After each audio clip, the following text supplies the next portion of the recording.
राष्ट्रीय लोकदल विधानमंडल दल के नेता राजपाल बालियान साहब हमारे साथ मौजूद हैं। बात करते हैं उनसे, विभिन्न विषय हैं जिन पर चर्चा होनी।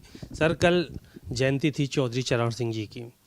गन्ना किसानों का मुद्दा विधानसभा में उठाया गया, विपक्ष ने भरपूर तरीके से उठाया।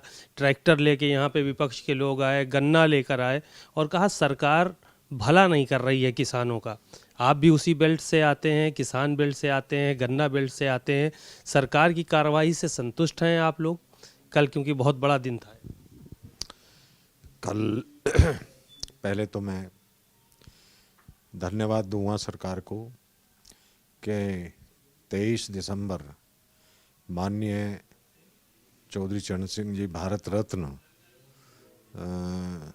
का बहुत ही धूमधाम से जो जन्मदिन मनाया उन इसके लिए मैं अपने माननीय मुख्यमंत्री जी को धन्यवाद देता हूँ।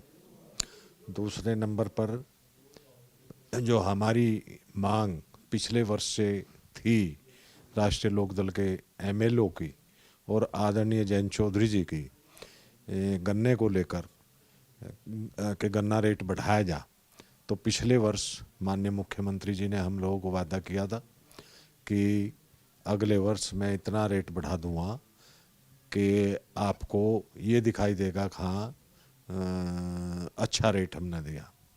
तो मैं मुख्यमंत्री जी को धन्यवाद दूंगा। हम सारे विधायक मिलकर भी धन्यवाद देना चाह रहे, लेकिन ऐसा मौका नहीं मिला। कल के लिए मैंने समय लिया था, मांगा था कि हमारे सारे विधायक आए हुए हैं कि हम सब लोग माननीय मुख्यमंत्री जी से मिले और उनको धन्यवाद दें गन्ने के रेट का। गन्ना 430 रुपये बढ़ाकर 400 रुपये रेट देने का काम माननीय मुख्यमंत्री जी योगी आदित्यनाथ जी ने किया। मैं इसके लिए धन्यवाद देता हूँ। वैसे तो विपक्ष की जहाँ तक बात है कि विपक्ष हमेशा वही लोग विपक्ष में आ जा तो वे मांग कुछ और करने लगते हैं, वही सत्ता में चले जा तो वो कुछ और बात करते हैं। तो पक्ष विपक्ष, लेकिन हम लोग संतुष्ट हैं और संतुष्ट होने की वजह से हमारा किसान संतुष्ट है। हमारा किसान भी माननीय योगी आदित्यनाथ जी को धन्यवाद दे रहा है गन्ने के रेट बढ़ाने के लिए। एक सवाल और है, बड़े नेता हैं विपक्ष के तमाम, एक आरोप और लगाया कि हमेशा जीवन भर चौधरी चरण सिंह ने भारतीय जनता पार्टी की नीतियों का विरोध किया। ये बात मंचों से कही, ऑन कैमरे कही, मीडिया पे कही तमाम नेताओं ने कि पूरी जीवन चौधरी चरण सिंह ने भारतीय जनता पार्टी की नीतियों का विरोध किया। आज आप लोग उनके साथ हैं, तो इसको लेकर भी कटाक्ष किया जा रहा है। इसके लिए कटाक्ष वो लोग कर रहे हैं जो विपक्ष में हैं।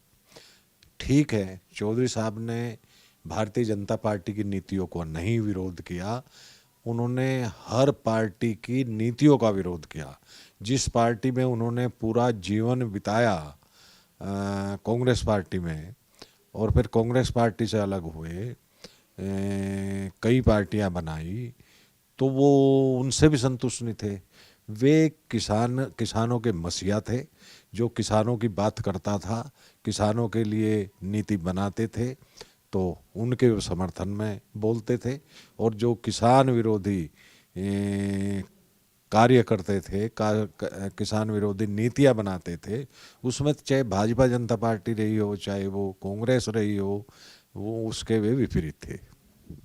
एक सवाल और है, भारतीय जनता पार्टी के गठबंधन के साथी हैं आप लोग। कल ये देखा गया कि 46 विधायक, ब्राह्मण विधायकों ने एक अलग बैठक की भारतीय जनता पार्टी के, और वो इस वक्त सत्ता के गलियारों में चर्चा का विषय बना हुआ है कि आखिर ब्राह्मण विधायक क्या चाहते हैं।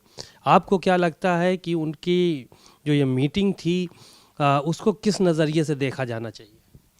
उस मीटिंग के बारे में मुझे जानकारी नहीं, उन्होंने मीटिंग में क्या तय किया या किस बात पर चर्चा की, ये मुझे जानकारी नहीं है। शुक्रिया बहुत बहुत। राजपाल बालियान साहब, राष्ट्रीय लोकदल विधानमंडल दल के नेता हैं। उन्होंने बहुत सारी बातें जो है वो रखी, अपने विचार रखे और कहा कि सरकार ने जो वादा किया था उस वादे को पूरा करने का काम किया। गन्ना किसानों का जो मूल्य था गन्ने का उसको बढ़ाने का काम किया। कैमरामैन मेहदी हसन के साथ सीमा अब नकवी, भारत समाचार, लखनऊ।